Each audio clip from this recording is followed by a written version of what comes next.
Keon, it's so good to see you. Mm-hmm. How was your day? Call me in the morning or you want to sleep, okay? Okay, love you.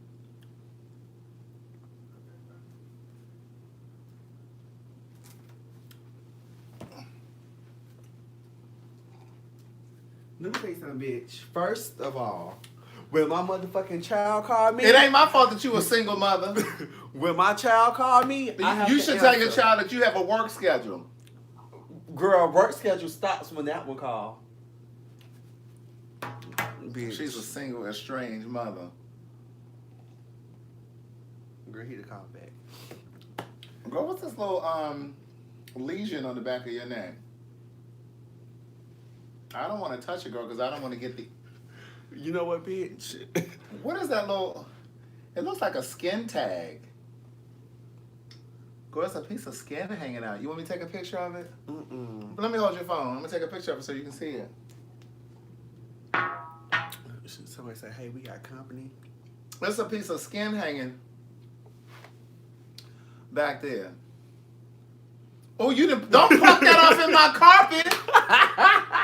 Bitch, if we don't wear shoes in here, you didn't know I definitely don't want your DNA in here. Girl, that wasn't even nothing, child. Child, y'all see how you trying to comfort me already? Oh, no, it's something. I just came. Child, you get mad because my son called me. Girl, when my son called me, your live stops. I told you don't go live yet because you seen he was First of all, calling. you knew it was 9 o'clock. Child, he done made this old... You had all day to talk He to done him. made this smoothie, child. If y'all would have seen the if y'all would have seen the Patreon, for those who got Patreon, I'm gonna upload it for them. He was trying to give me stuff that had mold on it. First of all, spinach does not mold; it wilts. First of all, that's a fancy word for mold. Hey, girl, hey. Hey, boy, hey. Hey, girl, hey. Hey, boy, hey. Good day, thinkers, thought leaders, progressives, and dreamers. I'm Craig. Girl, don't be trying to look at my text messages. Girl, they popping Click up. on. Let me see what he's saying. Good day, thinkers, thought leaders, progressives, and dreamers. I'm Craig, TheWriter Stewart, and this is the Facebook and YouTube lives of So Much to Say. These are my thoughts and my voice on black shit, white shit, and everything in between. Let me type him real quick. Well, type blue, red, black, yellow. Blue, red. Black, yellow. Girl, yo, libido keyboard. Girl, that's some big ass fingers you got. Them big Blue, ass. blue, red, black, yellow. Yes. Do we need to seat you over in the GED section? do we need to seat you in the GED section? Hey, girl, hey. Listen. I have not even situated my situation. This is what I wore to the gym today. Girl, no, they did call me Leon. It's Keon with a K. Mm-mm. You know the K and the L are next to, they are adjacent on the keyboard, so they made a mistake and hit the L and not somebody else with fat fingers. Mm-hmm. But anyway, listen, can you pull up our conversation pieces? Yes, yes. We have some things that we're going to talk about tonight. Hey, Donna Brown. Hey, the C-Bus, Barbara King. Wendy Newman. Sweet Tea. She said, what are the signs when a man has the Peter Pan syndrome? While you looking that up, I'll go ahead and talk about that. So I had mentioned the Peter Pan syndrome yesterday, I think it was. And I was saying how, are you familiar with the Peter Pan syndrome? It's when a man doesn't want to grow up. Okay, keep going. So for me, like some of the signs include Girl, I should have sent this to my other phone. hanging in the club all forever. Like it's okay to do the club from time to time, because every now and then I'll do the club from time to time. But like, I just felt like at a certain age you should evolve past that. I'm tired of the club already. And you 24, 25? Girl, you out? How old are you? 25. 25. And that's what I'm saying. But like when you got 45 and 47-year-old grown men and they there every week, it's like, nephew. It's the same people in the club. Every week. Every week. Every Girl, I'm week. talking about, that's their job. They open and close the club. Girl, they work there. They're like a bar stool. They the opening acts, as I would say. Tell them yes. They're like the bar stools. They're always Girl, there. I'm not your secretary, okay? Disney. All right, well, close that up so we can talk. So that's one of the signs. But also for me, I think it involves men that are non-committal. Non-committal. You know what I mean? Like they refuse. They're afraid to get in touch with their emotional side. Mm-hmm. But that also could be classified as emotional, where they lack emotional maturity. And some of them may have a youth stage. Mm-hmm. So they want to, live when they're in their 40s. Spending their last bit of money on sneakers. That's some dumb shit. You know what I'm saying? Or buying rims on their car. Like you spending all your money on, like you have nothing saved up. Like, you have no nest egg. Like you're not planning for the future. Okay, so you got our first thing. So someone had emailed me, and I don't know if she wanted to be anonymous or not. So I'm just going to keep it anonymous. Anonymous. Right. That's not it. Girl, you sent me so much, girl. You should. That's why I told you should have did this on your phone. You should have had. We on my phone talking to the people. Well, girl, I can't help that you only got. You ain't sent me this part. You sent it to me. That ain't it. I sent it in Instagram. I'm gonna need you. Well, girl, stop sending me shit in Instagram and Facebook and all that, girl. You should send it all to me at once. What did you have to do today? You're a single mother and you have partial custody. Like you're not even a full-time mother. It's a woman in here watching us right now. She done been to work. She done came home. She done cooked dinner. She done helped with homework. She got her hair up in a bonnet to sit here and watch you and me. Vibrate and then put on do not. And you ain't had nothing to do today. Just don't go through my messages on my phone, girl. You might see me texting my man some stuff you don't need to see. Girl, I don't want to see that dried up hole. That dried up cootie cat. I want to see that chafe cat. Girl. Past tense for chap. Chafe. Yo, chap cat. I guess this smoothie all right. Ain't it tasty? It's all right. I made us a smoothie. Hey, boy, hey. Hey, girl, hey. They over there at Craig the Writer Stewart. Okay, so listen. I'm going to read it to you. Recently, you uploaded a video on your Patreon. If you guys had Patreon, you would know what she's talking about because we have full conversations over on Patreon and a lot of stuff going on. Recently, you uploaded a video on your Patreon and it featured a conversation you were having with Miss Gladys. That's my mother, for those of you who may not know. You talked about how some people come into people's lives for a season. In that season, you build them up, give them confidence, teach them how to love, and they move on. A lot of times they end up marrying the person who they meet right after you. Craig, that is the story of my adult life. I meet someone, we date, but never really reach the relationship status. During that time, I pour a lot into them, and they leave with no regard and move on.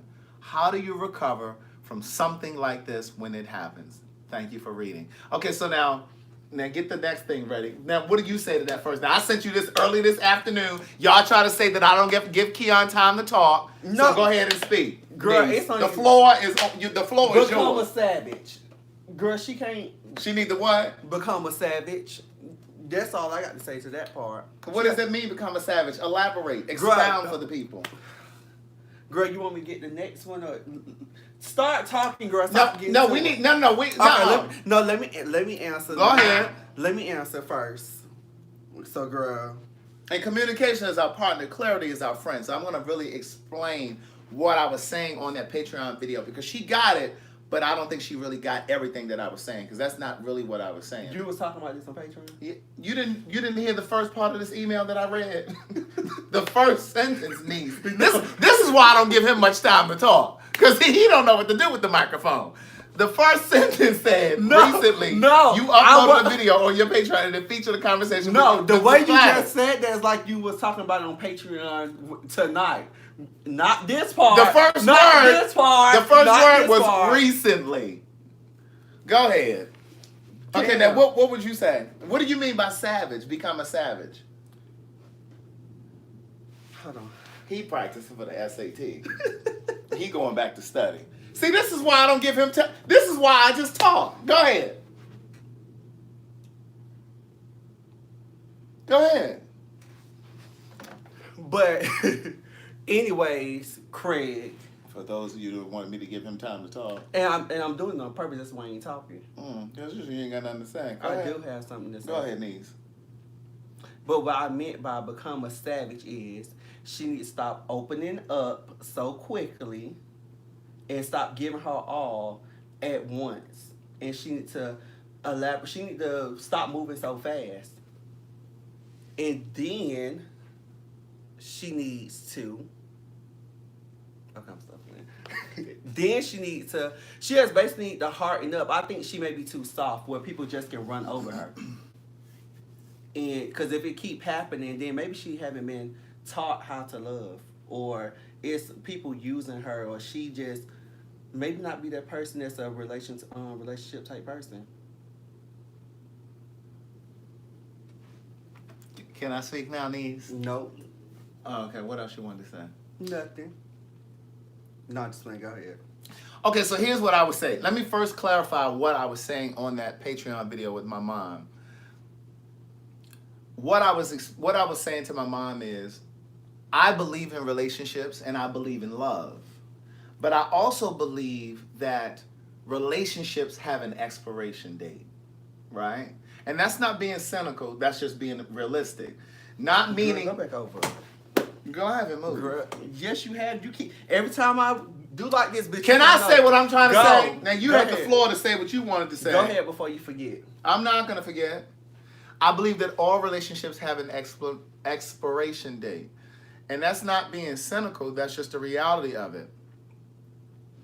And in my book that I'm writing now, Sweet Tea, I have a line that says, I love love. But I'll be the first to admit that I'm not afraid, but I'm afraid of being in love alone. I'm afraid of being in love alone. And so I think that all relationships have an expiration date, right? I knew that. But not just because it means somebody's going to leave you or change their mind or leave you for somebody else. It just means that we all have to die, right? And so I think that all love isn't intended to be a forever kind of love, right? Some relationships are only supposed to be 6 weeks, 6 years. So how many six-week relationships she gonna go through? Well, let me finish explaining. So what I'm saying is every single relationship is designed to teach you and grow you if you see it that way. Even in the situation with Raylan in my first book, when he stole my winter clothes, that thing was designed to teach me something. It wasn't a relationship because we were never in a relationship, but it was somebody that I was in a situationship with.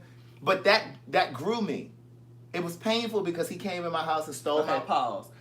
What did you just say? It grew me. Okay, so if you were in one 6-week relationship, right? Yeah. Then you jumped into another one, and then you just jumped into another. Well, see, that's it. You shouldn't keep jumping into the same scenario. Okay, because it's supposed to grow you. So she keeps saying she keep going through. Well, that's what I'm trying to get to. So When you had the floor, all right, you didn't have nothing to say. Let me get my point out. Okay. Yeah, I don't need no help. Cause girl, you be. But what I'm saying is the situation with Raylan grew me. Okay. It taught me that if I know I'm not interested in a person, to not string them along, to not keep telling them, or not functioning like we're in a relationship. We were going to dinner. My friends were meeting him. We were having sex. Like we weren't calling it that. I wasn't calling it that, but we were functioning like we were. So that taught me. So moving forward, I never functioned that way with a person again. So what I'm saying to her is, everything is designed to grow you. And so I've also learned in some situations where I've spent considerable amount of time with a person, whether it was 6 months or a year or whatever, and it didn't blossom into a relationship. What I've learned is sometimes there's lessons for both people involved, but I don't sit and try to figure out what the lesson is for them. I'm trying to get my lessons. So I've learned that there are instances where I've only been attached to people to teach them that they were capable of being loved, to teach them that there are people out there who value them. And that was my gift. My love was my gift to them. And even though it was painful and you know what I mean, it was like, well, damn, why did it happen? I really wanted to be in a relationship with that person. It's not always about that. And so that's what I was trying to convey in that conversation with my mom on Patreon that day. I think that we should go into relationships thinking, I'm going to give 100% of myself to this. Once a person earns it, of course. Once a person earns it. Okay. I'm going to give 100% of myself, and I'm going to give everything I can to fortify this relationship, to make sure it lasts as long as it can. But also, the practical side of me knows that it's going to end. But I want to enjoy it to the fullest while it's here. I'm going to give you my best while we're in this relationship. But I still know that it has to end at some point. Not because you're going to leave me or because I'm going to leave you, but because we both have to die at some point. Somebody got to die. And so I think that we go into relationships with this idea that every relationship is supposed to be lifelong. And they're not supposed to be that way. Every relationship, like you go into a job. How many people go into a job thinking, oh, I'm going to retire from this job? No, you go into it thinking, oh, okay, this is great for now. Like you're not, unless you, and then, I mean, for me, I'm a writer. So I believe that I will write for the rest of my life. But there's not one specific project that I think I'm going to write on forever. Like, let's just say I got a great TV job and I was writing for TV. I'm not going to go into that TV job thinking, oh, I'm going to do this for the rest of my life. No, I'm not going to work on that show for the rest of my life. But we go into relationships thinking, I'm going to be with this person for the rest of my life. And you can go into it thinking, I'm going to give my very best as long as we're together. And as long as I'm happy, he's happy, and we're thriving and things are working, I'm staying in this and I'm not going anywhere. And we may be together until death do us part. But every relationship is not set up that way. And I have a friend who, she and her husband, they've been together for some time now. And right before they bought this place that they're living in now, they sat down, they had a meeting. How was this last 2 years for you in this relationship? They had an evaluation. They talked about it. Because I think what happens is when we get into a relationship and we say, okay, let's be together, we're going to be together forever. We don't ever come back to that conversation. We don't ever revisit that conversation a year into it, 2 years into it, and say, are you still happy? Do you still want to be in this relationship? We don't do that. What usually happens is people start pulling back. People start cheating. People start losing interest. You stop spending time together. Like, you don't ever have the conversation. You just start pulling away. And I think that what we should do is start having conversations and say, listen, this past year, you got on my motherfucking nerves and I wanted to leave. But I want us to try to, work this thing out, because I believe that relationships are like kitchen cabinets. And like when you buy new kitchen cabinets, they may not fit perfectly when you get them. But that doesn't mean you throw the entire set of cabinets out. You just sand down the wall and then rehang them. And then so we may need some adjustments. So how do you feel about this relationship? Like, what do you think I could have done better? Like, we need to have those conversations. We need to check in. And we don't do that. We just go into it because we decided 2 years ago that we were going to be together, that automatically meant that we were going to be together forever.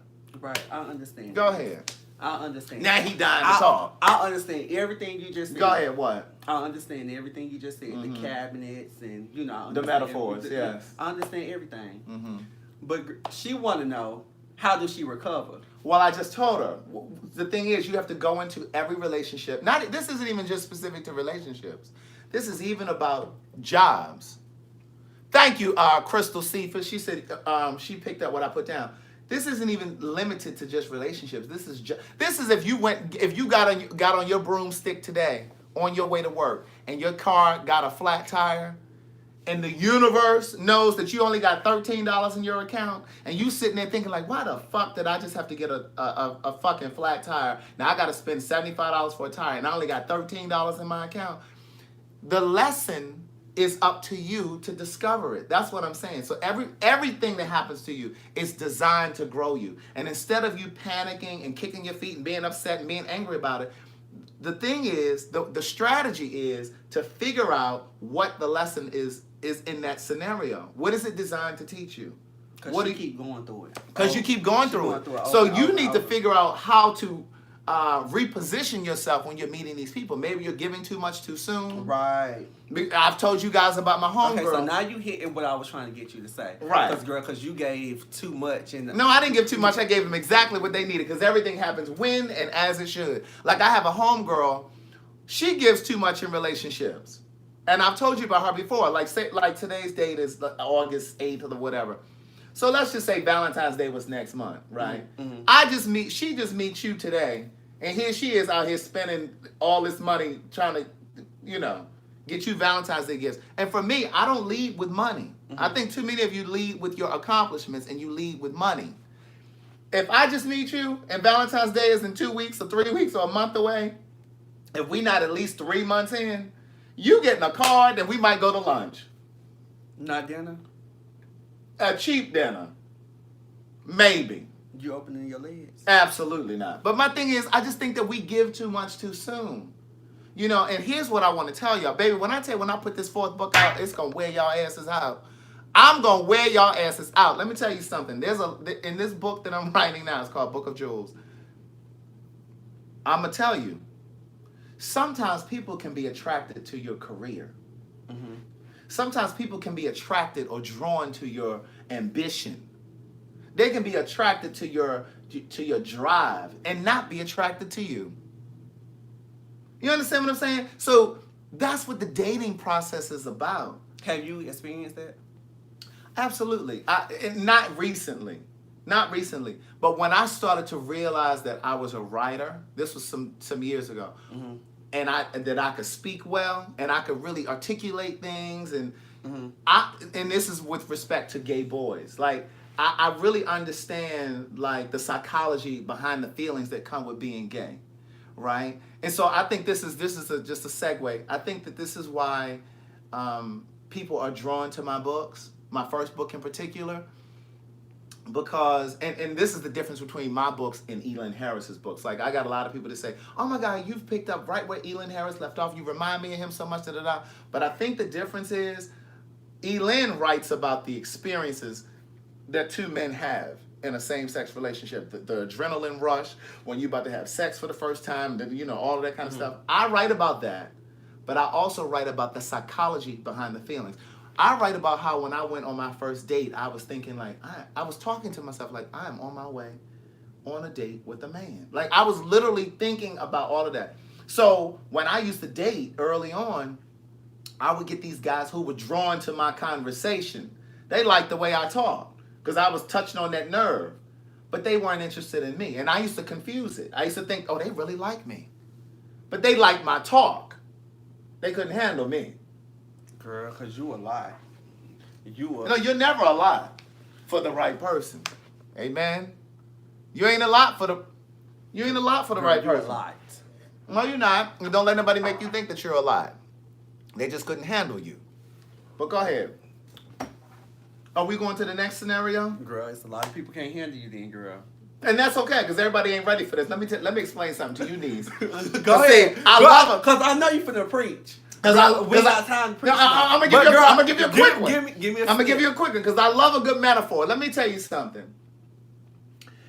Everybody is not deserving of a ticket to the theater. Girl, I'm the theater. Okay? And if I give you a ticket to the theater, just because you get a ticket to the theater doesn't mean you get a front row seat. Girl, you drive in. Some of you bitches need to sit up in the balcony. Girl, you don't need to be that close to me. You drive in, girl. What's the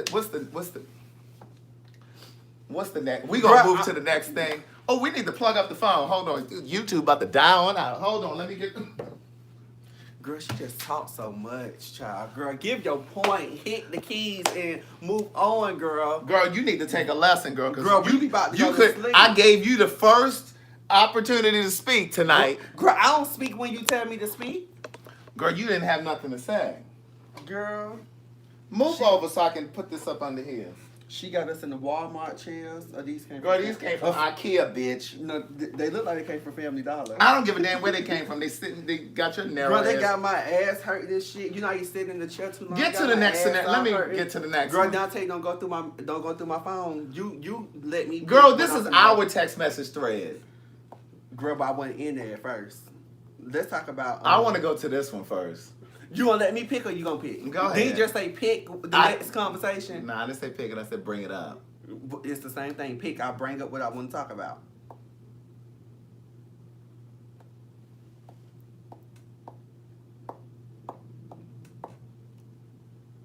Right, he giving IKEA too much. These were nice, affordable chairs from my podcast when I interview people for the podcast. Grace still making my ass hurt. They came from my. Girl, give me the thing. Shit. Okay, so Crystal Cephas from YouTube posted this question. She says, and I hope you thought about this because you're going first again. No, I'm not because I ain't even read the question. I sent this to you hours ago. You sent it to me when I told you I was going to sleep. But No, keep I going. did not. Go to it. Don't be trying to read this. That was at 6:30. Right, and I was asleep. I told you that. You would not sleep if you told me that. All right, so listen. Crystal says, what are the qualities that have helped to make you a success?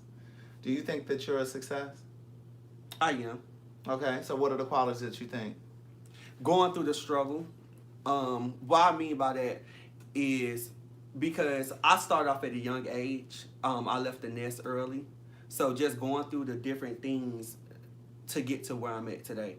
And I think for my age, I think I'm very success. I'm a success with my job, with my household and everything. Okay, so what are the qualities that you think made you a success? Because he didn't completely usurp the question. Usurped. Go ahead. Girl, you got one more time tonight. What are the qualities? You got one more time. One more. I was just wondering what the qualities were. I mean, she's still waiting for the qualities. Like some adjectives. Girl, I ain't gonna speak. I'm gonna let you talk. Go ahead. No. I don't want to talk. They want to hear. No, I don't want to talk. They want to hear. No, I don't want to talk. Girl, you go ahead and talk. Because I don't want to talk. I'm gonna let you have the floor.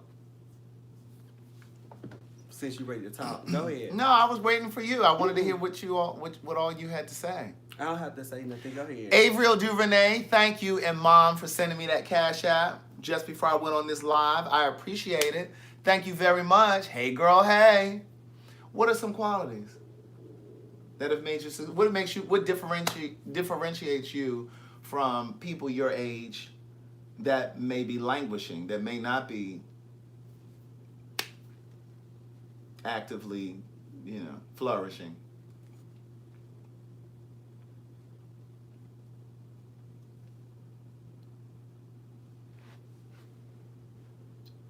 Huh?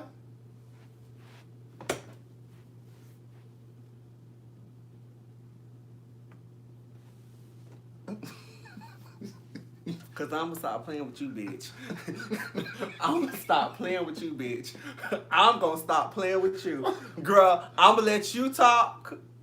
What do you think some of the I'm going to qualities? stop playing with you, girl. I'm going to let you talk and have the flow real quick. Where are you going? To pee and use the bathroom real quick. Pee and use the bathroom, so doesn't mean you got to shit too? There is no shitting in my bathroom for guests, okay? Shitting is for people who live here only. All right, so listen, I'm going to tell you what I think. I think that what's made me a success is ego. I think it requires a certain amount of ego. But ego has helped and hurt me. Ego has helped and hurt me. And I think that it's helped because the ego will encourage you to do things that you otherwise wouldn't do. My ego was what convinced me to take my ass to California to write this first book, right? That was my ego. My ego convinced me that I could release this first book, second book, third book without a major publishing house behind me. It gave me the courage to believe I could do it on my own. Because when I think about it, if I had spent because like my first book came out in 2012, when I think about if I had sat and waited for a major publishing company to give me a deal, a publishing deal, I may not be published still now. I wouldn't even know any of you people. You know what I'm saying? Like I'd be probably still working a day job. Yeah. So for me, like my thing was I didn't want to wait for a publishing company to give me permission to tell my story. So that was why. So I think it was my ego. I think ego. You have the right amount of moxie and the right amount of ego. But my ego has hurt me in ways too. My ego had me taking risks that I shouldn't have taken at certain points in my career. Even though I do believe that everything happens when and as it should, I've grown from all of it. But I think that my ego, kind of pushed me to kind of do things that I shouldn't have done. But yeah, but leadership is another good quality. I'm an independent thinker too. Like I've never been one to like follow behind the crowd and do things just because other people do it. You know what I mean? And like when I was your age, like I founded Impeccable Works. That was in February 1999. I was 23 at that time. Where most people my age, they were running to the club, buying sneakers, and I was doing all that shit too. But I always had my eye on the prize, like what I wanted down the line. So like, I was never one of those people that like took my last bit of money and bought shoes, or I definitely was doing all of this stuff too. But I was never one to take my last few dollars. You ain't try to keep up with the hype? No. I never been like that either. No, I wasn't trying to do all of that. Like I always, she had another part of her question. Oh, and the other part of the question was, how are you using? Let me say it again. She said, how are you using what? I'll tell you, I had a piece of it. Go ahead. And she says, how have you utilized those qualities to inspire or encourage others?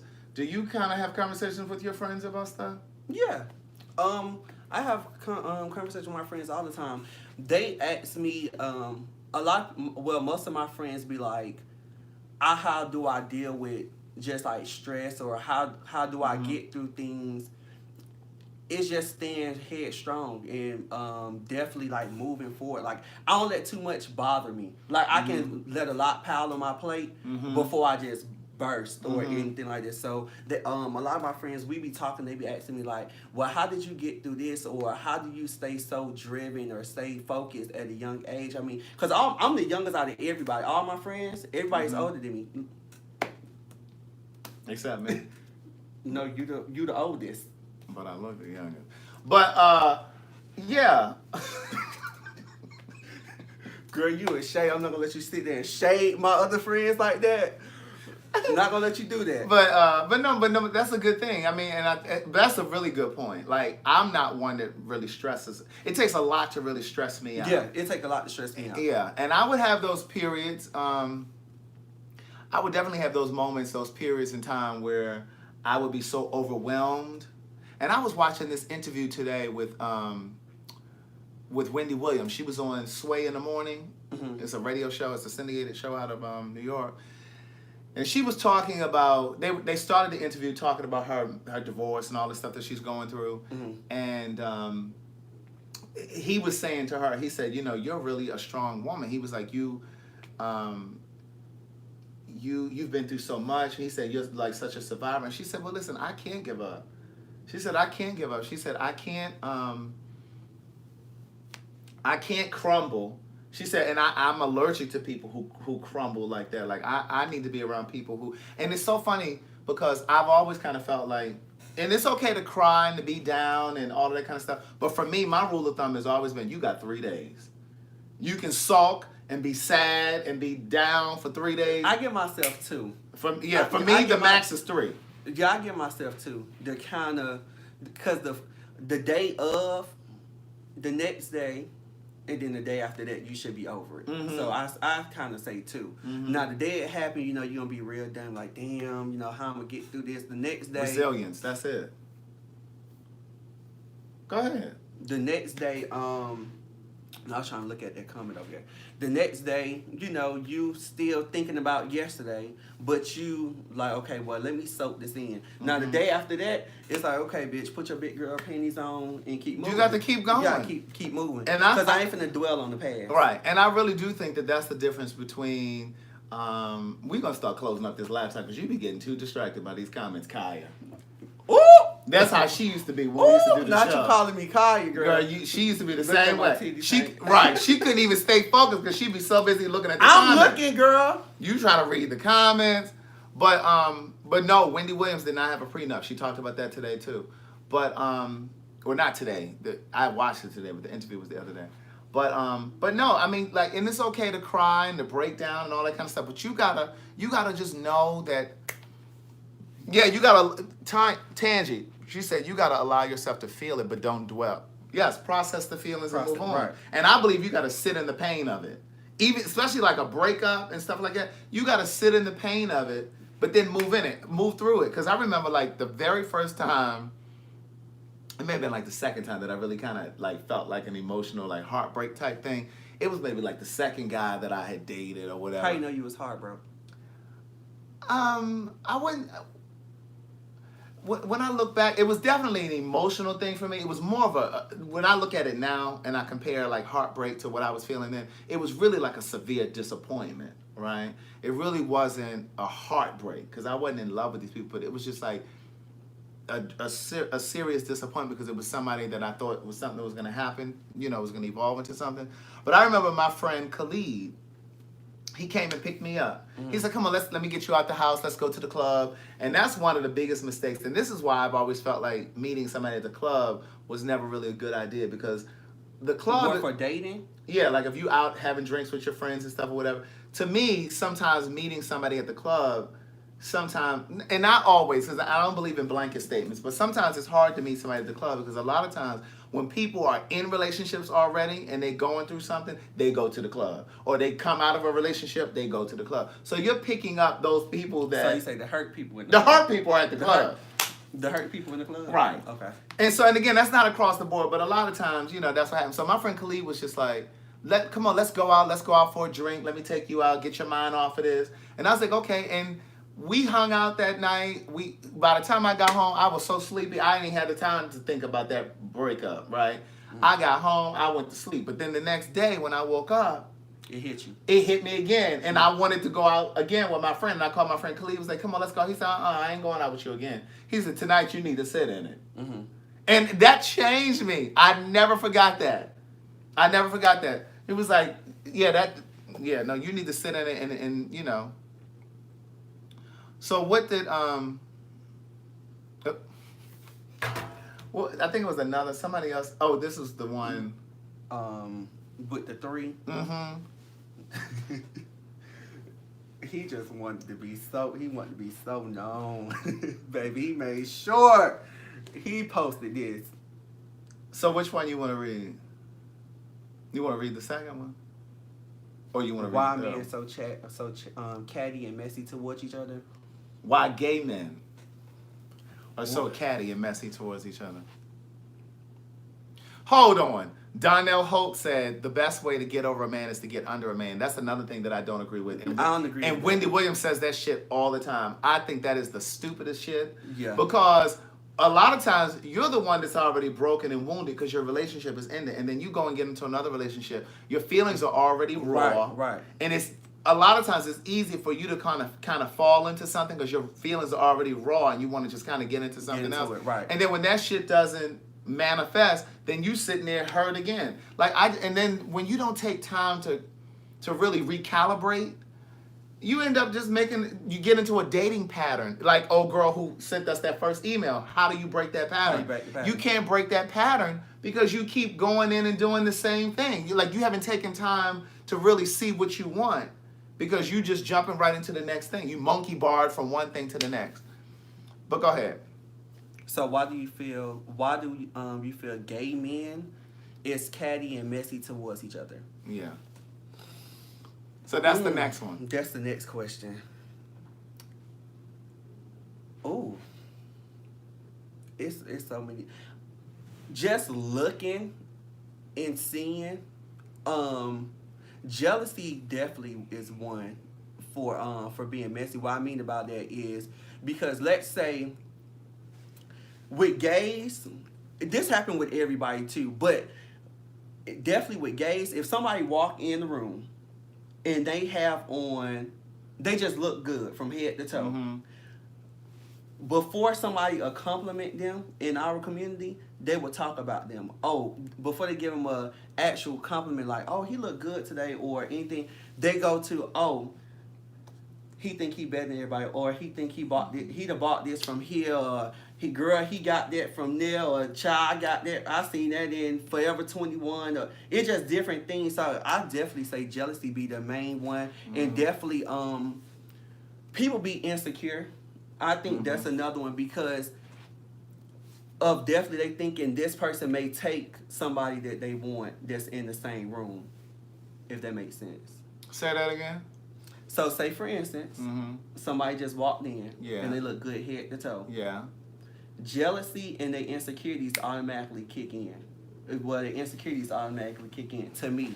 Because I say that because they have somebody that's in the room that they trying to get with, and they think that person may have, that person that walked in have a chance of taking who they want, if that makes sense. Yeah. So that's definitely, that's the main reason I think for that. I'm gonna come to this question kind of the back way. Like, I have a friend, like years ago, like we used to really run tight. We used to hang together.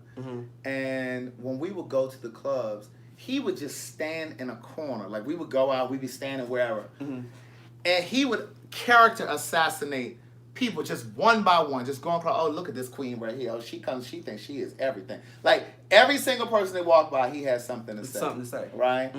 And one night, I just was so tired of hearing it that I said... I got a friend like that. I was so tired of hearing it. And I said to him one night, I said,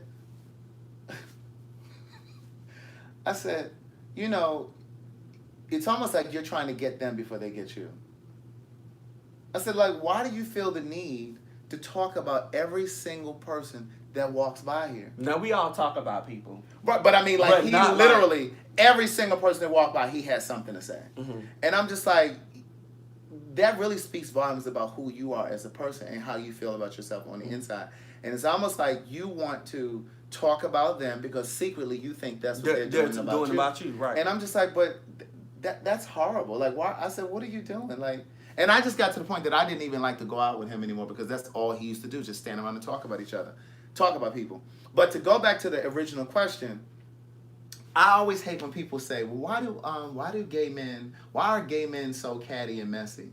That's not my experience with all gay men. And you could really easily very well say women can be messy and catty. I don't generalize people like that. Like, I don't think all women are messy and catty. I don't think all gay men are messy and catty. I understand that that's the experience, but here's what I would add to that. When people say like that, when gay men make statements like that, I always feel like it's because they don't have a healthy balance of straight and gay people in their life. Because if you spent an equal amount of time with straight people as you do with gay people, you would see that people are people. And you got some messy ass straight people too. And you can't even relegate it to just a demographic. A demographic, right. You can't just say women are like that or gay men are like that. Like, that's just a people thing. Right. Especially like when I hear gay men say, oh, men ain't shit, you know what I mean? Like, if I was straight, I'd be in a relationship by now and I'd have kids. It's just so much drama in gay relationships. I'm like, well, baby, I don't know who your straight friends are.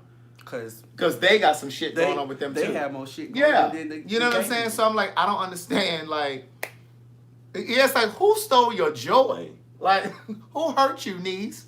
So, you know, like, you got to be careful making generalizations like that because it's not just... I agree with you on that, too. Yeah. With the straight and gay.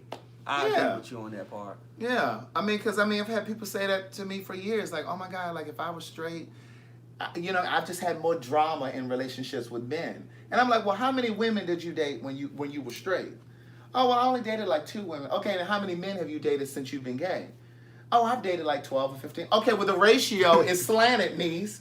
If you had dated more women, you would have seen that it was just as difficult dating women as it would have been dating men. Like, you can't say that. It's equal for me because when I was straight, because girl, when I was straight, I definitely Did you want something to drink? No, girl, because I was straight once upon a time. Okay. Or I was dating women. like I said, when I was straight Before you came out. and before I came out. Not and. Before you no, came out. and before I came out. I was trying to help you rephrase it. Girl, when I was down low.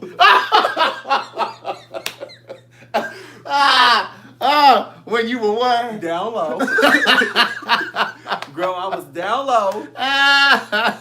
Baby. The mess that I used to be in amongst the straight guys and women, it definitely, I would say it probably overweighed my gay side, because I don't deal with too many punks. I don't. I really don't. I don't. I don't deal with too many of them. Well, see, for me, like, I just want a balance of people in my life. You know what I'm saying? Like, I have female friends that are straight. The only subgroup that I don't have representation in my life is lesbians. I know a couple, but you got straight male friends? Yeah, I do. I don't never see them. Well, bitch, I don't see you till Thursday. And look, girl, I'm talking about since I know you, girl. It's only been about 4 people that I ever known. I got straight friends here, but then most of my male straight friends are in Maryland that I grew up with, that I still stay in touch with. But no, like I don't have like lesbians that I consistently talk to, and that kind of thing. But like I have straight female friends, and I have walked in, just came in. Alvin, you just walked in. We already talking about your first one. But I've already addressed it, so you got to go back to the beginning of the video. But yeah, so I have straight and gay people in my life. I just don't have a lot of women. What gives? Lesbians. Who knows what she's saying? All right, keep going. But I don't have that many lesbian friends either. And see, that's it may be about 4 that I have. And I think that there's a divide, and I think people who are not a part of the gay community think that we're all just kind of like filtering around together and hanging together. Like the lesbians, they have their own clubs that they go to. The gays. I took my lesbian friends to Bulldogs, and they was just like, they were so uncomfortable. Really? They was like, it's just so many men. It's just men everywhere. I said, girl, don't none of these punks in here want y'all. Here's the thing.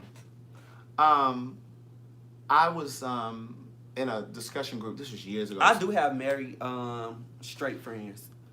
I have a couple. I have married straight friends. I do too. In fact, I'm going to. Well, no, that show is not this weekend. It's in a couple weeks. But no, I have married straight friends. I have a good variety. Yeah, and I've always said, and I even have a few white friends. I haven't talked to them in a while, but. But I've always said I don't want to. We want to know too, divine feminine energy. What you want to know? But I've always said I don't want to be around just one type of people. I don't want to live around just black people. I don't want to live around just gay people. Like I like diversity.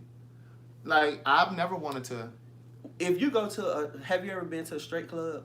Oh, I mean, yeah, Wisdom. Yes, I know you're my lesbian girl. That's what I'm saying. But I don't have a lot. You're an anomaly, niece. It's you and Kenyatta in Maryland. Like I don't have a lot of lesbian friends that I have in my. And yeah. Have you ever been to a straight club since you've been openly gay? Yeah, but I dated a guy who never wanted to go to straight clubs. He's like, I don't feel comfortable with it. He would not go. My ex went. He wasn't comfortable going to the straight club. Yeah. Would you be comfortable? Or yeah. Are you comfortable going? I am. What makes you comfortable going to the straight club? Because I know my name. When you know your name, there you go. That's your answer, D. When you know your name, girl. That's all I was supposed to say, girl. When you know your name, but I can blend with a whole bunch of people. I'm gonna tell you another thing. Wait, what's she say right here? Will you talk about pronouns like disgust in the lift? Logan, I don't know what you're talking about. Jay Logan. Here's what I was gonna say. When I was younger, when I was saying I was younger, and when I kind of first came out, I was very intimidated by looking straight men in the eyes. Why? Because I didn't. Well, it was a few reasons. One, it was intimidating to me because I've always been more comfortable around women. That's kind of shifted now. Like, again, I know my name now, so I don't give a fuck.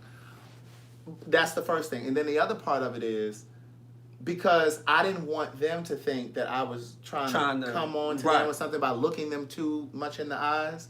So I didn't really, I would avert my eyes. But now I look at it like this. If you think that I'm into you because I'm looking at you in your eyes while we're talking, then that's your issue. That has nothing to do with me. What the hell is Gia saying?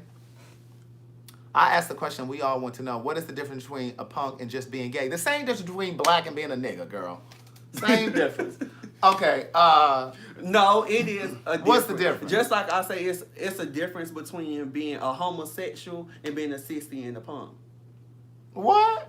So look, listen. What I mean by that is a homosexual. It's the same thing, but what I mean is it's like a difference in how people dress or how people would look at you. Like it's a difference between saying, okay, hey, I'm a gay man and I know I'm gay versus I don't have to put on nails, wear hair, etc. to say. So that's a punk to you? Because they wear hair and nails? A 60 and that's a 60. That's a 60 and a punk well, to me. Well, I like what Dan Twan said. Dan Twan said punk is a character description. Yeah. So I think that a punk, first of all, it's a derogatory word and you shouldn't be saying it, okay? Let's say that. Let's start with that. That's first. you shouldn't be saying it. Do you get offended by the F word, faggot? Yeah. What do you mean? Like if somebody say like it to me or somebody's talking? If somebody talking, they be like, So this faggot was in the thing? No, it's the difference between trying this faggot and fuck you fag. Or you fuck that faggot. It's talking about me or talking about somebody else? No, talking about you. Do you get offended? Just like how I haven't really. I mean, I've had it when I was a kid, but I haven't really had that experience as an adult. Okay. But I'm sure I would be offended. Now, here's what I will say here. Gia, they telling me to block you, girl. But here's what I would say, because I want to come back to what Dan Twan said too. So don't let me forget about it's a character description, right? What I will say is, and you all know that I love women, and I have a special affinity for black women, right? But it really grinds my gears when a woman, especially a black woman, who poses as an ally to the community, but as soon as she mad with a gay boy, the first thing she says, yo, you punk, or you sissy, or you faggot. That, whenever I get into an argument with a woman, that's what I'm waiting for her to say. And I'm going to light her ass up. But you know, I don't like it. I don't like it in that instance. Because it's very derogatory. It's just like a white person calling you a nigga. Right. But going back to what Dan Twan said, punk is a character description, right? And I think the way that people describe it is it's like a guy who's very messy and gossipy and, you know, and may get into fights and shit with women. And yeah, that's what it is. But it's a slur. Yeah, it's definitely. But it just, you can use it in so many ways. But again, I liken it to the word nigger because black folks, not all, but black folks say the word nigger, and I don't feel like we should have to explain it. I call you, hey bitch. Right. Girl, we were punk, just you know, and you, bitch. Right. But it's like, and here's the thing that I want to underscore. Who was that? Aunt Tanya said, women do that, Craig, just like gays call women fish. But see, here's the thing. When gays call, and I'm not making an excuse, but when gays call women fish, it's really a compliment. It's a compliment. It's really a compliment. Child finna go hang with fish. I'm about to go hang with fish. Yeah. It's really like saying I'm really going to hang with a real woman. A real woman. A woman. Right. Because the gay boys say girl, and I was with my girl, and they really could be talking about a boy. Every sentence, girl, I call you a girl. Right. And they say that all the time in the comments. Why does he keep calling him girl? Like they be saying that on YouTube. But fish really is a compliment. You shouldn't be offended by that. But I understand your point. But to your point, one of the reasons why I was in this conversation years ago, it was called Bridging the Gap, and it was with some lesbians.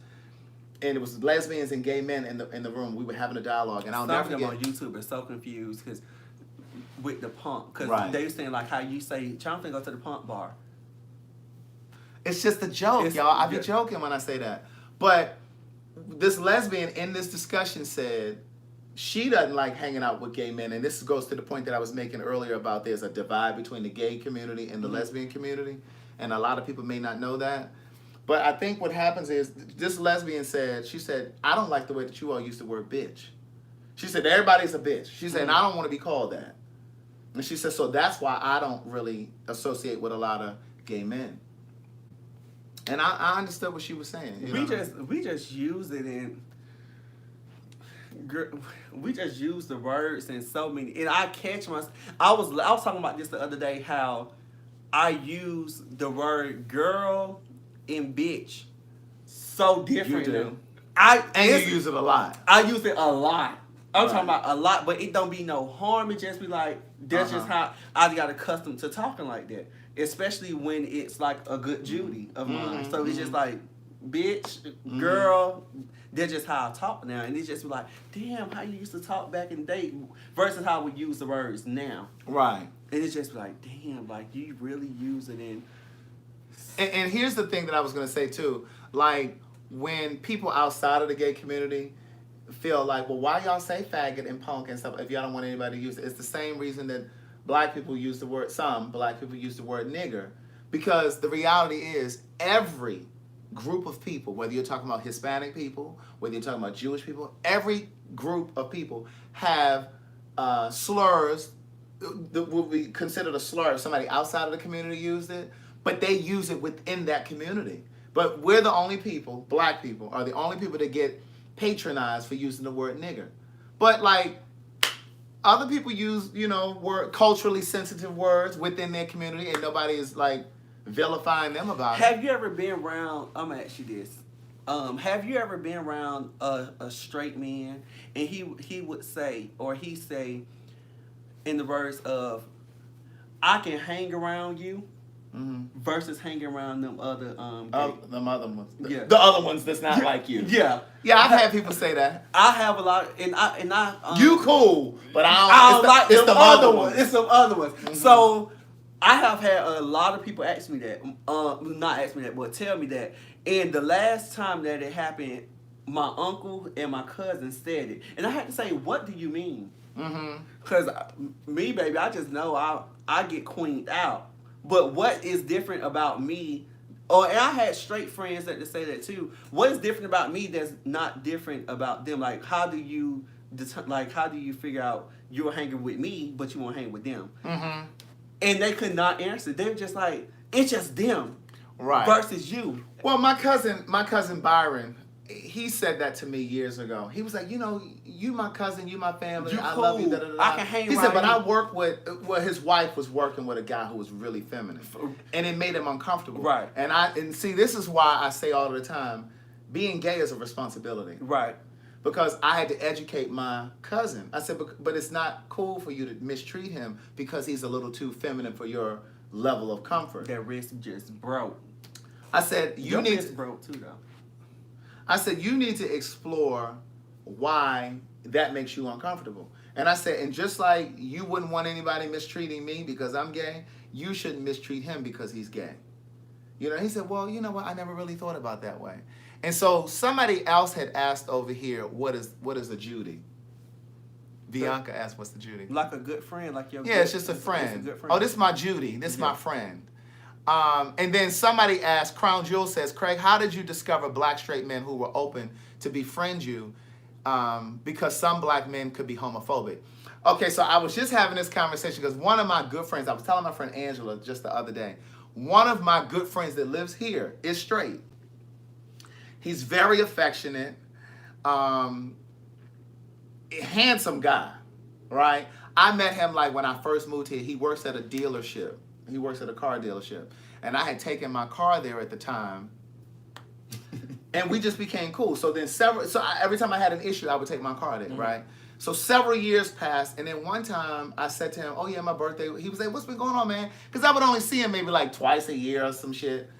And one time I ran into him, and he was like, well, what's been going on? Like, I said, oh, my birthday was the other week, and I said, my mom came down. Man, your mom came down here. I ain't met your mom. He said, I've been knowing you all these years. He said, man, why we don't ever hang out? So, long story short, to make a very long story short. Girl, because I was like, oh, God, girl, he finna be talking for 30 minutes. Go ahead. I'm sorry, girl. I just thought that was going to be a long conversation. You don't like my stories? Girl, your stories be fine, but girl, sometimes you just keep going. You elaborate too much, girl. You just go, girl, hit the key point so we can keep moving. But go But see, ahead. I try to explain the story thoroughly because we'll always have people, well, whatever happened to that? You know, they You want to be know. too thorough, No, I try to answer it all so you don't have any questions. girl. Okay, keep going. So,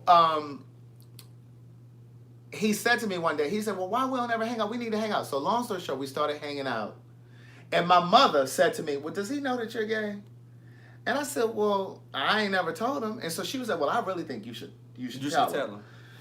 And I said, well, why I need? She said, because you just don't want to be hanging out with him, and then all of a sudden he found out and he felt like you betrayed him, or whatever. He might react a different kind of way.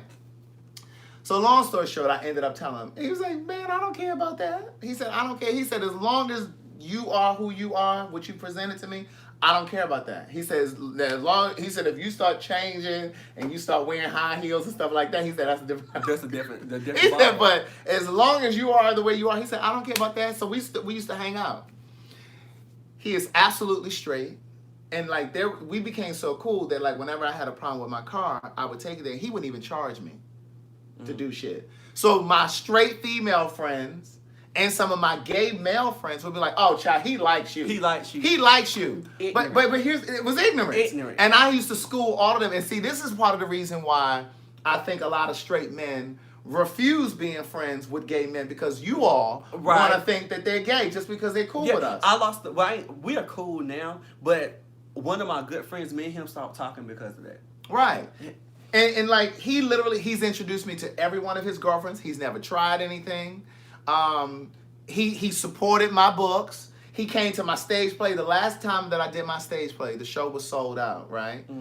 The show was packed. When I tell you, I could see it when I came out to speak and thank everybody, and I got a little verklempt, VERKLEMPT. I got a little verklempt. When I say that man climbed over the rows to run down on that stage to hug me, he hugged me, picked me up. He didn't give a fuck what them people in that audience thought. He's like a brother. He's just a straight friend. And when the first big thing that kind of happened in my career, when I went to California to write for Brandy, he came to me and was like, man, I'm so proud of you. He said he tells me he loves me. Like, he's very affectionate. He always hugs me. He don't never kiss or nothing like that, but he always hugs me. He shakes my hand. He looks me right in my eyes, and he'd be like, I'm proud of you. Like, he tells me shit like this all the time. And when I went to LA, that man was like, I'm so proud of you. He said, just be yourself, Craig. He said, if you be yourself, they're gonna like you just like the rest of us love you. Like, he's very that. He's very that. And like, I just think that there needs to be more straight men that are comfortable in their skin. And I said this one day. I don't know if I said this on my live, or if I think I said it on my Patreon. But I'm gonna give you a little piece of what I was saying on my Patreon. I think that in some instances, not all, I think in some instances, black men date outside of their race. There are some black men who date outside of their race because, yes, dating a white woman for them, it's a sign of accomplishment or achievement or whatever, right?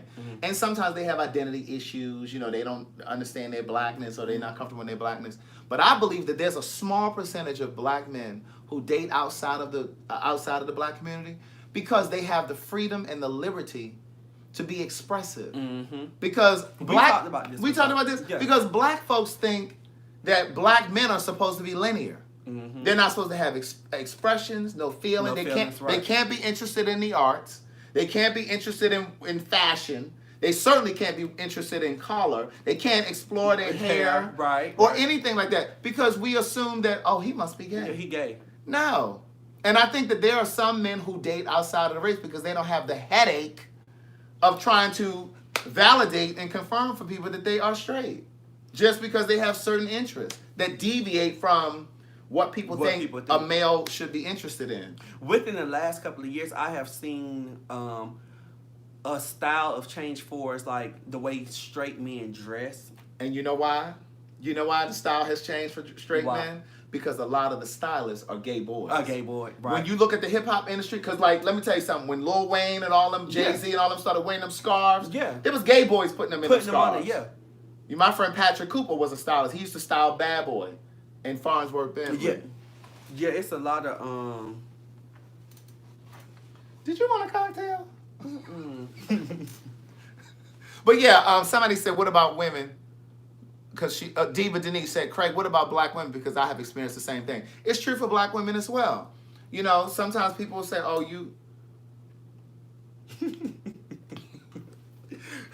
Girl, they eat you up. Go ahead. They eats me up all the time.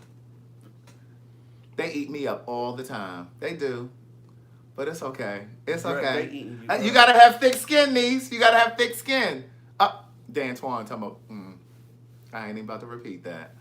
But anyway, yeah. So, do we have another question? Or No, that that was was it? all the questions. And trade is a somebody asked what was trade. What would you say a trade is? A boy that you all that doesn't fit the mold of a gay boy, but he's interested in men. That's what you say. Because we say outside, child, look at trade. And a lot of people just use that as a down low man. Right. A guy that's unclockable. Right. Unclockable meaning like you can't detect. You can't detect that he gay. He doesn't have the typical idiosyncrasies. Of a gay. You know, you used to call me trade.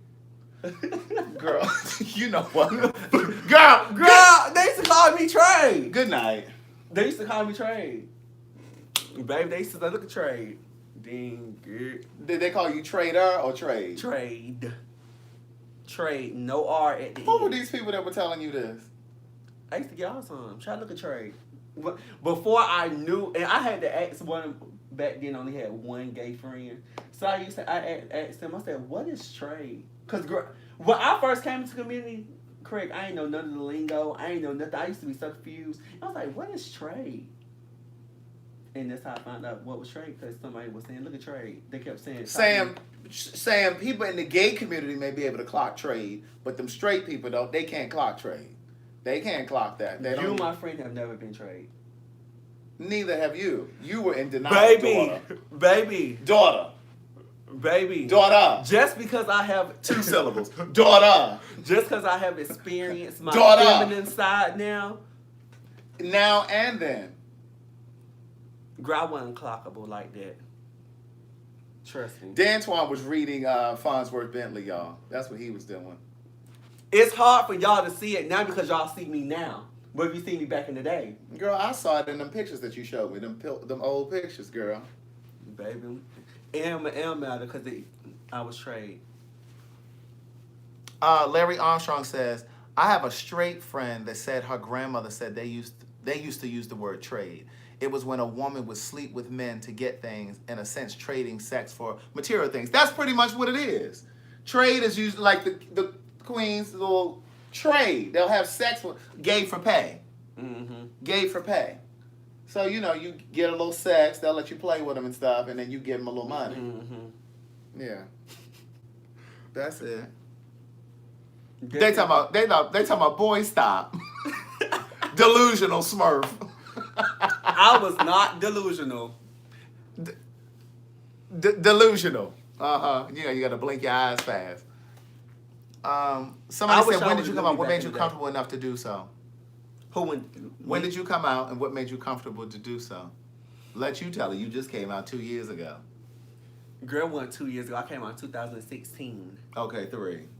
But girl, you were really out because at 14 you were trying to suck that man's dick.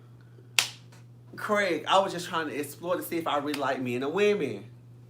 And you needed to text somebody to ask them that to see that? Girl, I had to see. You had never had any wet dreams about men, like sexual dreams about men up to that point?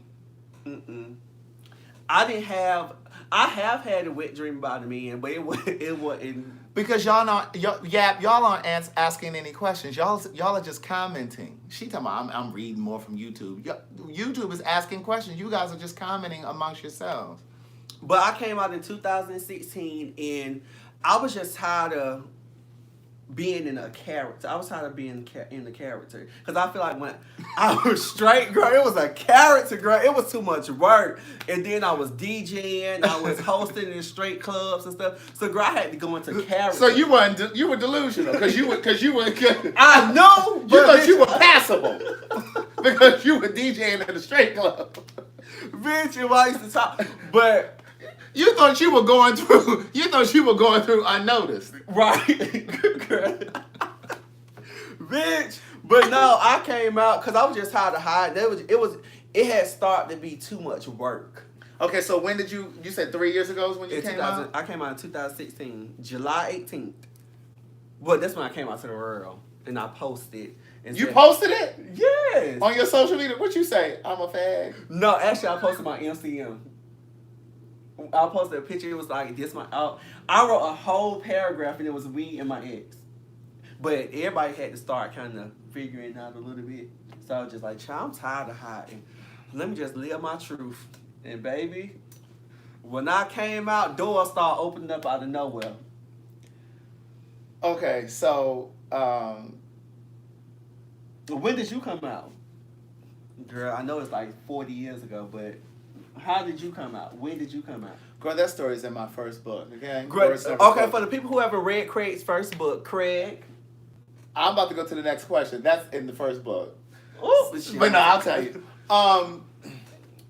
Girl, don't elaborate on it too long. Just I say, was dating a guy, and you know, I was in love with him, you know, and so that was enough to provoke me to tell my mother. Mm-hmm. And so I called her because she was planning on coming down. This is the first year that I lived in Atlanta, Mm-hmm. and she was coming down for Thanksgiving, and he wanted to cook Thanksgiving dinner, and I couldn't have the two of them collide without a conversation because I believe that your mother always knows.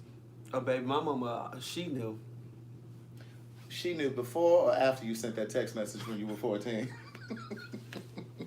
And I just go back because she said, you know how to do that? Shamika says, so when you come out, do you come out to your family first or your friends first? It really depends on who you're comfortable with, because I started coming out to my friends first. You know who I say you come out to first? Your cousins. Because your cousins is like the first, well, for me, your cousins is the first person you experience everything with, or you tell everything. And me and my cousins, we was real close. So my cousins already knew. And then, of course, my close friends, I would tell certain ones. Look, Yvette didn't want me to tell the story. She said, I don't have the books. But no, but I really do think that it just depends on who you're closest to. I didn't tell any family first. I told some of my friends, like my college friends, I told first. And then I started slowly telling my mother, and I told her because You told your dad? I told him several years later. Really? The story with him is in the second book. But Bianca asked, she said, I have one question. How can a gay man tell another man is gay? What you say to that? It's just a feeling you get to me. Or it's like, everybody say they gaydar, but it's just like a feeling, like you know. Like you just know. And I've never been wrong. Like I can be like, child, I know he gay, or I'm gonna get that one day, or just different thoughts. And baby, it never fails me at all. It never failed me. For me, I think like when it's okay. Here's what I'll tell you. A lot of times, straight people think that the way that you tell if a guy is gay is because he has to have feminine idiosyncrasies, and that's not always the case. Yeah. Sometimes it's the way that he wears his jewelry. Like a lot of gay men will wear like a silver ring around their pinky or around their thumb, or like certain kind of jewelry like that. You can definitely tell sometimes by the way that they dress, their style, like their shoes, because straight men don't usually have good taste in shoes. Those are surface ways. But now the ways that you can really tell when they don't have any of that kind of stuff is the way that they look at you. Sometimes that too. The same way Maybe that a man looks at a woman, he'll check you out real quick. Sometimes he clocks you before you even see it. He'll see your breast. He'll see your butt. The same thing with men. I've seen men looking at my crotch. I've turned around. They looking like it's. I'd have called a lot of people looking it's at different me again, ways. like especially in the barbershop. Yes. In the barbershop, that's when you clock all your teeth. Yes. Yap is gonna gift somebody a book. Where my girl Yvette? Yap is gonna gift a book. We're gonna go ahead and give it to Yvette because she said she didn't have a book. Okay, so look, Mrs. Scouting Pro said, I have 3 gay male friends that segregate themselves from what they call typical gays. Why do you feel the LGBTQ community is so segregated? Well, part of it is because they probably think they're unclockable, and they don't want to be around the gays that are clockable or too out for them. You know, some of the gays think that if they're around the gays that are too out or too open, that it's going to affect or limit their career. Or they're not out to their family, so they don't want their family to know. Yeah, they don't want their family to know.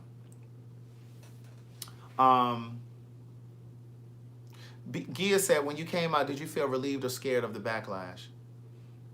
It was more so relief for me.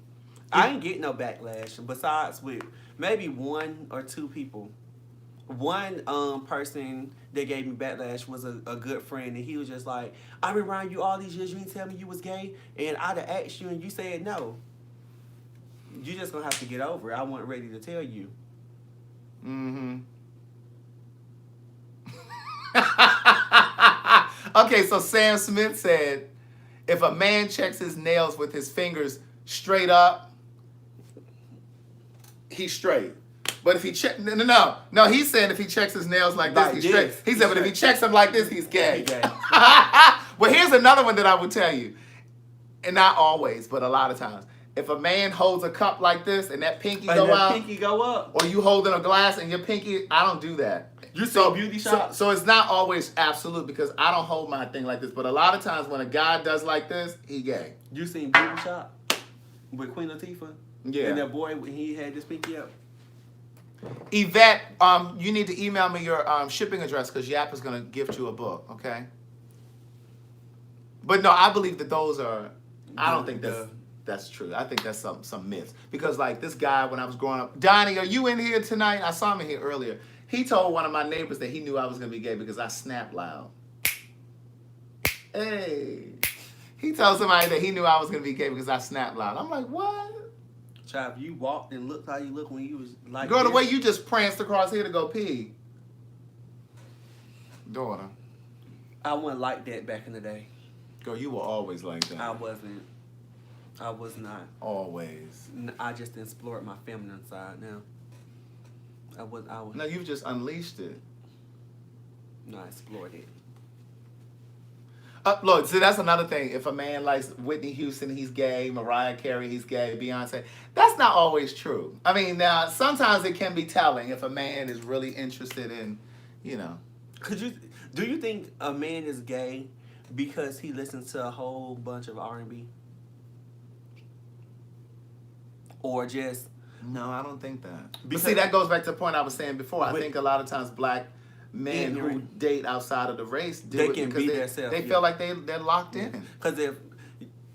We definitely do that. Because I'm going to tell you something. Before I came out, before I started dating guys and stuff, I would never sit like this. I don't know if you all can For see a long my time, leg. I would never sit like that either. Can you see? Like, I would never sit like this. Mm-hmm. Me neither. And because in my mind, I thought that was a sign of being gay. Being gay. But you know what? Right?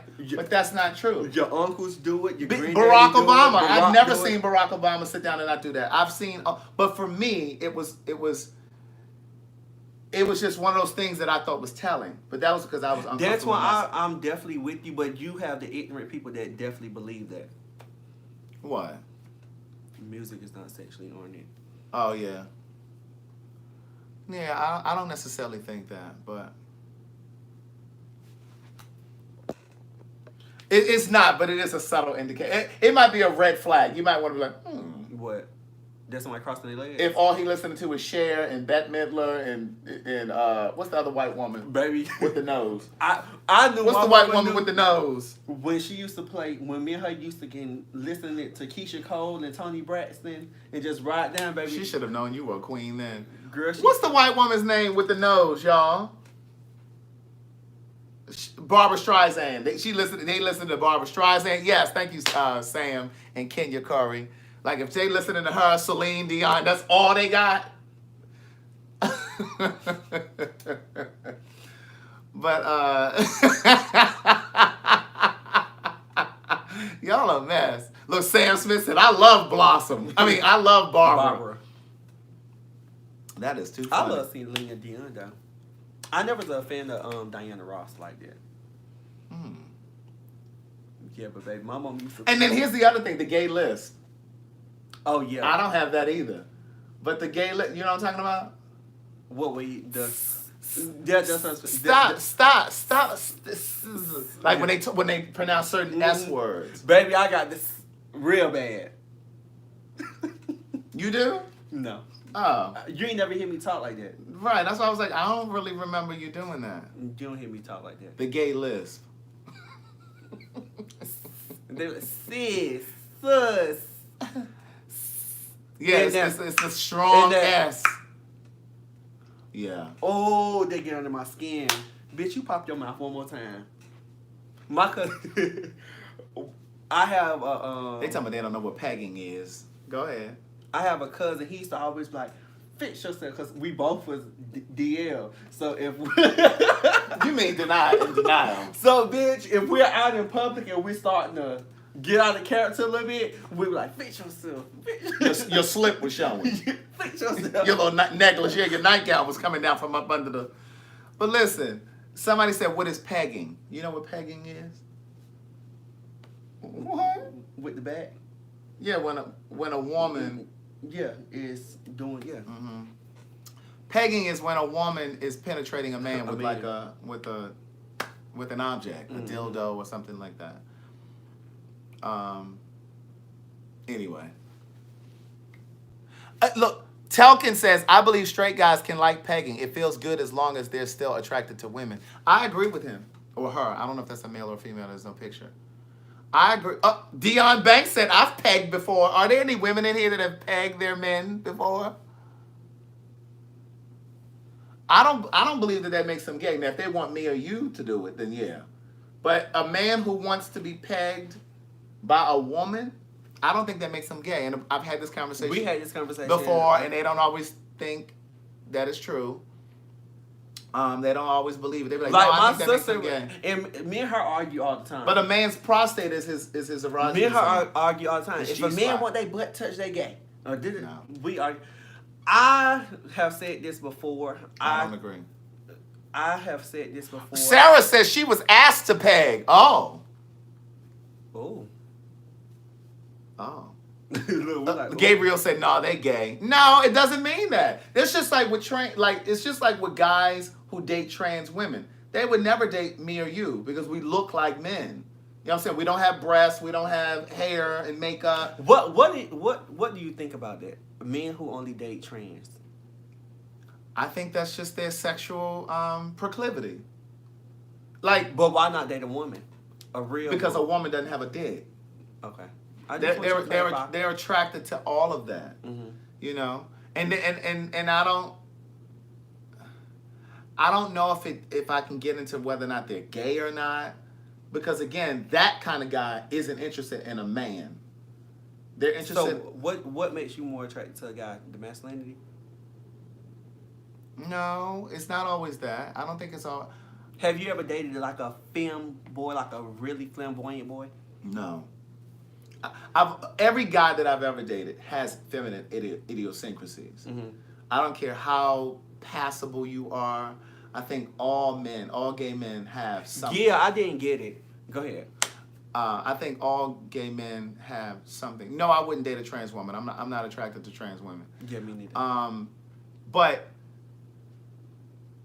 I've never dated a really, really feminine guy. Like, I've never dated a guy that, like, arches his brows, wears makeup. And there's no offense to anybody who does that. Like, that's just not my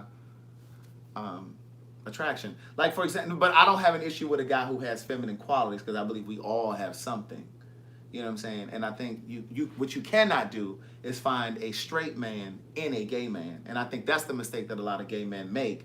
They're looking for a straight man to appear out of a gay man. They expect you not to have some expect you not to have any feminine qualities. And you're just going to be in search for satisfaction. And it goes into people getting into the roles. Like, they feel like a top should be very, very messy. But I know some feminine tops. So I wouldn't let them climb my back.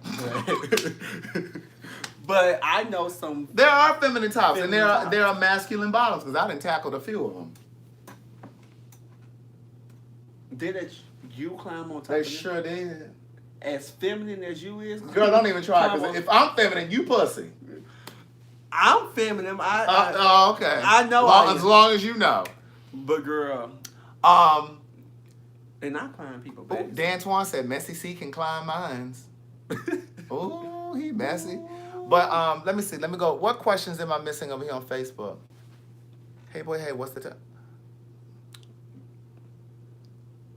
What questions? I don't even see no questions over here. Yap. She talking about answer these questions. Ain't no questions over there.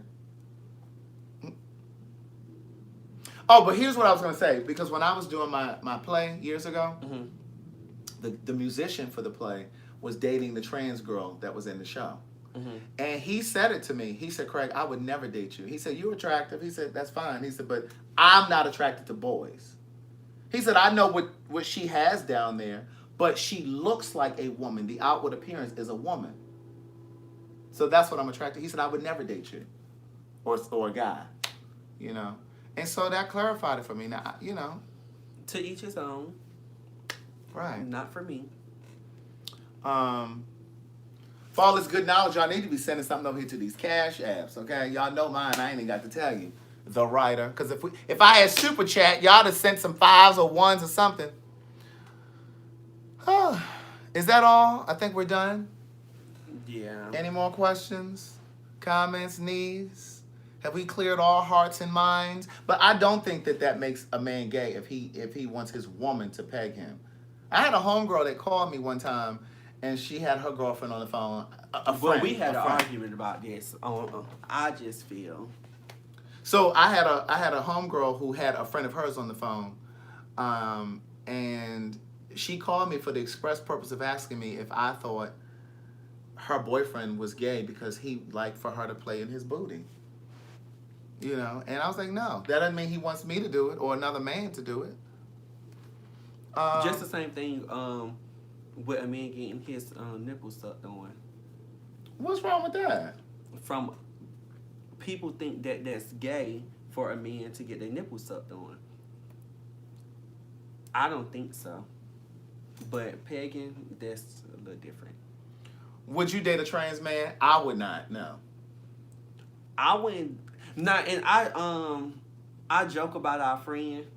But I wouldn't date a trans man because I know what's down there.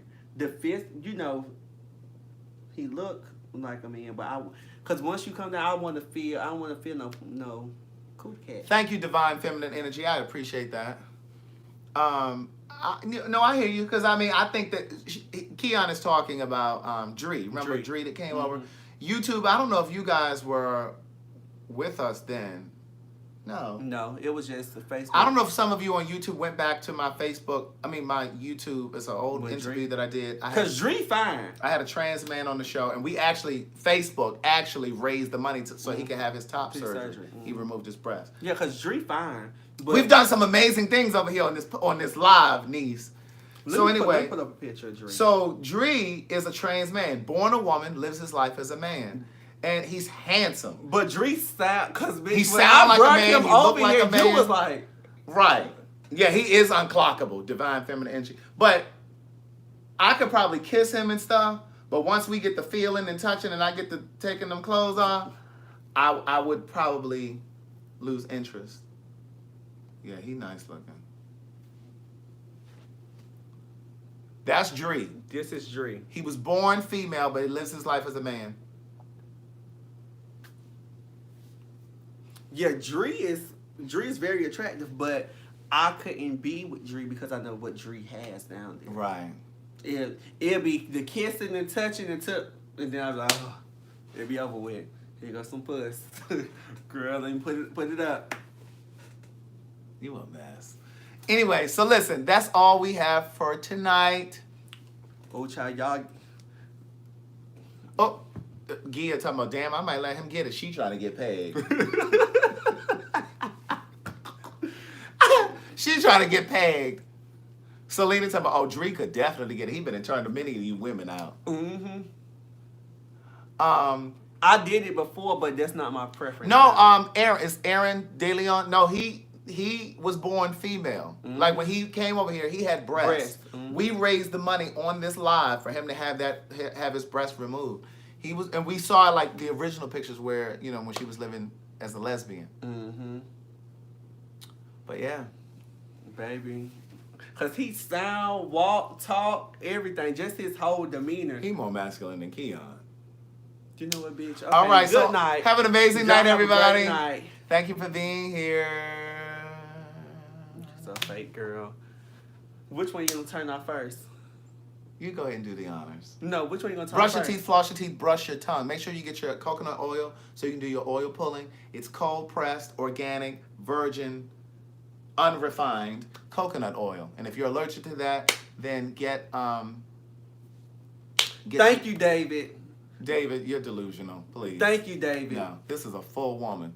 But go ahead and get your coconut oil, and if that doesn't work, get you some grapeseed oil or something like that. All right. Thank you guys for supporting what I do. I appreciate it. I thank you for the random cash apps that you send me. Avriel Duvernay and her mom. Thank you. Bianca today. My girl Kimberly Dooley. Thank you so very much. I appreciate it. You helped me keep the lights on over here. Bitch, let me tell you about Georgia Power. They fucking tried me. Girl, your light bill shouldn't be that high. And that's what I told them because I was out of the country in the Dominican Republic for a week. You'll never have the AC on. I'm hot now. No, you're not. You'll never and then I was have in AC. Baltimore like 2 weeks before that for a week. Do you know they sent me a bill for $408? I lit their Girl, asses you up. always trying to get up on people. I called them yesterday. I said, excuse me, what is this? You be on the phone with all your bill collectors every month. And I wears their asses out. Girl, you always trying to get a discount. Listen, have a good night, y'all. Bye. Turn it off. Oh, I was telling Facebook What? that you turned That we them still off. on over here?